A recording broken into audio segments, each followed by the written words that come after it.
Hello students, last time हमने example देखा था हेलिकल गियर डिज़ाइन का। सो ऑलरेडी हमने 2 एग्जाम्पल देख लिए हैं और आज तीसरा एग्जाम्पल हम देखने जा रहे हैं हेलिकल गियर डिज़ाइन का। सो ऑलमोस्ट सब टाइप के एग्जाम्पल अब हम देखने वाले हैं, ठीक है। तो ये एग्जाम्पल भी जीटीयू में आया हुआ है, आगे वाले 2 एग्जाम्पल भी जीटीयू में आए हुए थे, ठीक है। सो अगेन देखते हैं example. A pair of parallel helical gear consist 24 teeth pinion rotating at 5000 rpm, यानी कि यहाँ पे पिनियन के teeth दिए हुए हैं 24 ZP and RPM is 500 and supplying 12 kilowatt power to the gear. Okay, so यहाँ पे पावर कितना ट्रांसमिट हो रहा है 12 × 10⁻³ वाट। द स्पीड रिडक्शन इज 4:1, यानी कि G दिया हुआ है, गियर रेशियो इज 4:1 यानी कि 4। The normal pressure angle and helix angle are 20 degree and okay, यहाँ पे दिख नहीं रहा है। ओके, सो 23 डिग्री, यानी कि ये जो नॉर्मल प्रेशर एंगल है φn that is 20 degree and helix angle that is 23 degree. अगर हेलिक्स एंगल नहीं दिया हुआ तो आप 25 एज्यूम कर सकते हो, लास्ट एग्जाम्पल में हमने देखा था। ओके, और क्या दिया है आगे, both gears are made of hardness steel SUT 600 Nm/mm² if the service factor and the factor of safety are 1.5 and 3। ओहो, यहाँ पे फैक्टर ऑफ सेफ्टी आप देख सकते हो 3 कंसिडर की है, ठीक है, एंड 1.5 यहाँ पे कंसिडर किया है।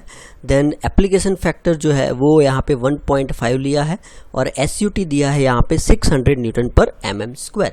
सो पहले यहाँ पे SUT दिया हुआ है तो हमें यहाँ पे stress, bending stress for gear and pinion दोनों सेम मटेरियल से बने हुए हैं, तो 600/3 इज इक्वल टू 200 यहाँ पे लिया है।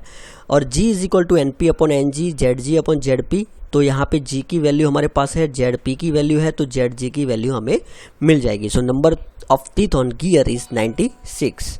Okay, so next, as pinion and gear are made of same material, pinion is weaker than the gear in bending. Okay, यहाँ पे डायरेक्टली यहाँ पे एज्यूम किया है कि pinion is consider as a weaker than the gear in a bending, hence it is necessary to design the pinion of bending. यहाँ पे अब हम क्या करने वाले हैं, जो ये FB का जो इक्वेशन था ना, हमारा जो मेन इक्वेशन है, ठीक है, तो FB का इक्वेशन उसमें हमने पिनियन कंसिडर किया है, यहाँ पे डायरेक्ट एज्यूम कर लिया है। आप चाहे तो फाइंड आउट भी कर सकते हो कौन सा गियर वीक है या पिनियन वीक है, ठीक है। So B is equal to 10 module assume किया है और ये आपको पता ही है लुईस फॉर्म फैक्टर Y'P, तो यहाँ पे Z''P आया है, Z''P is equal to ZP/cos³ है। ये इक्वेशन सब हमने टर्मिनोलॉजी में देख लिए हैं, ठीक है। Okay, so FB is equal to sigma BP वो हमने देखा यहाँ पे 600/3 यानी कि 200, then B is equal to 10 normal module, then normal module and Y''P that is 0.3907। So यहाँ पे हमें आंसर मिलेगा 781.4 normal module square newton. Okay, now हमें फाइंड करना है इफेक्टिव लोड। तो इफेक्टिव लोड का फॉर्मूला क्या है फ्रेंड्स, अब तो आपको ये सब याद रह गया होगा। सो इफेक्टिव लोड का जो फॉर्मूला है वो है KA KM FT/kV and FT is equal to what, FT is equal to P/V। Okay, FT is equal to P/V and KV यहाँ पे अगर दिया हो तो ठीक है, नहीं दिया हो तो आपको एज्यूम करना पड़ेगा। टेबल मैंने आपको बताया था कि KV का जो टेबल है उसमें से यहाँ पे डायरेक्ट एज्यूम किया है KV is equal to 6/6 + V। और V कैसे मिलेगा, तो V हमें मिलेगा πdN/60 × 1000 और यहाँ पे DP कैसे मिलेगा, तो MT × ZP और MT जो है that is MN/cos⁡ that is MT × ZP। तो यहाँ पे ये हमें नॉर्मल मॉड्यूल के फॉर्म में मिलेगा, फिर ये सब जो है नॉर्मल मॉड्यूल के फॉर्म में मिलेंगे और ये सब की वैल्यू हमें F इफेक्टिव में रखना है। आप पॉज करके देख सकते हो, सब शांति से कैलकुलेशंस करके देख लो, अपने पास कैलकुलेटर रखो और कैलकुलेशन करते जाओ, ठीक है। So F effective is equal to KA KM FT/kV। तो यहाँ पे KM की वैल्यू हमने एज्यूम कर दी है, दी नहीं है इसीलिए हमने 1 एज्यूम कर दी है, ठीक है। तो हमें कुछ इस फॉर्म में मिलेगा F इफेक्टिव, ठीक है।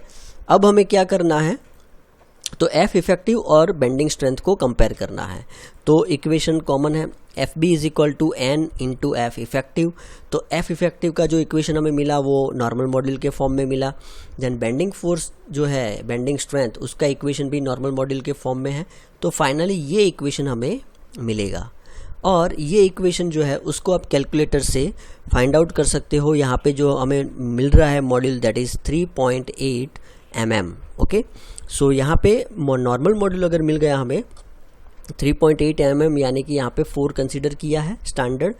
अगर आपने 3.8 रखा हो तो भी कोई इश्यू नहीं है, ठीक है। So normal module is equal to 4 consider किया और उससे हमें यहाँ पे B, D P, H A, M T सब यहाँ पे आप देख सकते हो, सब जो वैल्यूज़ है वो हमें मिल गई है। अब जो मेन चीज़ है वो इस एग्जाम्पल के लिए थोड़ा नया है। तो फॉर ग्रेड 7 ये है पिच एरर, ठीक है। तो pitch error E is equal to 11.0 plus 0.9 bracket, ये इक्वेशन भी आपको मिल जाएगा, ठीक है। आप अगर डिज़ाइन डेटा बुक में देखोगे तो ये इक्वेशन भी आपको मिल जाएगा। So E is equal to E P plus E G. तो ई पी का इक्वेशन और ई जी का इक्वेशन, ठीक है, उसमें नॉर्मल मॉड्यूल हमारे पास है, डी पी और डी जी भी हमारे पास है।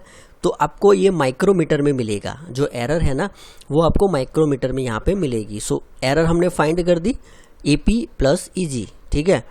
तो यहाँ पे उसको एम एम में कन्वर्ट किया तो -3 में आएगा। अब जो यहाँ पे है हमें फाइंड करना है वो है डायनेमिक फोर्स या तो डायनेमिक लोड, ठीक है, उसका ये इक्वेशन है। ये भी आपको याद रखने की ज़रूरत नहीं है, ये डिज़ाइन डेटा बुक में मिल जाएगा, ठीक है। सो उसमें एफ टी जो हमने फाइंड किया, ऑलरेडी हमने आगे फाइंड किया हुआ था यहाँ पे एफ टी, तो वो एफ टी जो है उसकी वैल्यू अब नॉर्मल मॉड्यूल की वैल्यू यहाँ पे रखते जाते हैं। तो एफ टी मिल जाएगा, एफ टी मैक्स मिल जाएगा, ठीक है, K A K M F T, then V मिल जाएगा और सी जो है, ठीक है, ये स्टैंडर्ड है 20 डिग्री प्रेशर एंगल के लिए, ठीक है। आप सी की वैल्यू फाइंड आउट कर सकते हो। आप डिज़ाइन डेटा बुक में देखो तो आपको 3 एजम्पशन मिलेंगे, उसमें से एक एजम्पशन आपको सिलेक्ट करना है, ठीक है। और अल्टीमेटली आपको फाइंड करना है एफ डी, डायनेमिक लोड, ठीक है, ये इक्वेशन है। Okay, now dynamic load find हो जाए उसके बाद अगेन हमें एफ इफेक्टिव फाइंड करना है। पहले एफ इफेक्टिव ऐसे ही फाइंड किया था हमने, K A K M upon K V into F T. Okay, अब अगेन एफ इफेक्टिव फाइंड करना है हमें विथ डायनेमिक लोड, तो हमने प्लस कर दिया है। ओके, तो एफ बी जो है हमने ऑलरेडी फाइंड कर दिया था ये, लेकिन नॉर्मल मॉड्यूल हमें मिला नहीं था इसीलिए बाकी रह गया था। अब हम एफ बी को भी फाइंड आउट कर देते हैं और अगेन हम क्या करते हैं यहाँ पे, तो अगेन यहाँ पे F B is equal to N F into F effective. तो यहाँ पे हमें फैक्टर ऑफ सेफ्टी मिल रही है और हम जो दी गई है फैक्टर ऑफ सेफ्टी वो 3 है और यहाँ पे जो फैक्टर ऑफ सेफ्टी है वो 5 है, 6 है नियर अबाउट। सो हमारी डिज़ाइन जो है वो सेफ़ है, हम बोल सकते हैं। उसके बाद आगे क्या है, यहाँ पे बी एच एन फाइंड करना है। तो एफ डब्ल्यू का जो इक्वेशन है डी पी बी क्यू के अपॉन कॉस स्क्वायर साई, तो ऑलमोस्ट डी पी हमारे पास है, बी हमारे पास है, क्यू नहीं है। तो क्यू का इक्वेशन है 2ZG upon ZG plus ZP। तो ये क्यू का इक्वेशन है, तो क्यू इक्वेशन में हमें बी एच एन जो है,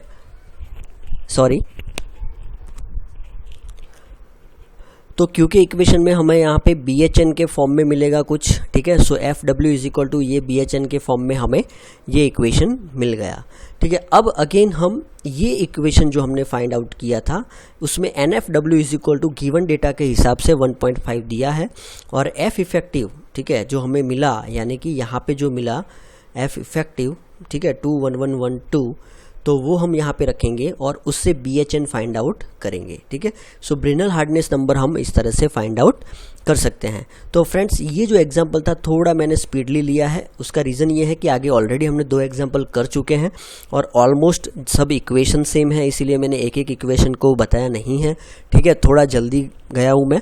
तो अगर आप ये एग्जांपल देख रहे हो तो उससे पहले आपको दोनों एग्जांपल रेफर कर लेने चाहिए, ठीक है। और अगर ये भी समझ में आ गया है, वो भी समझ में आ गया, then it is very good, ठीक है। अब नेक्स्ट होगा बेवल गियर का terminology. Okay, so thank you, जय हिंद, जय भारत।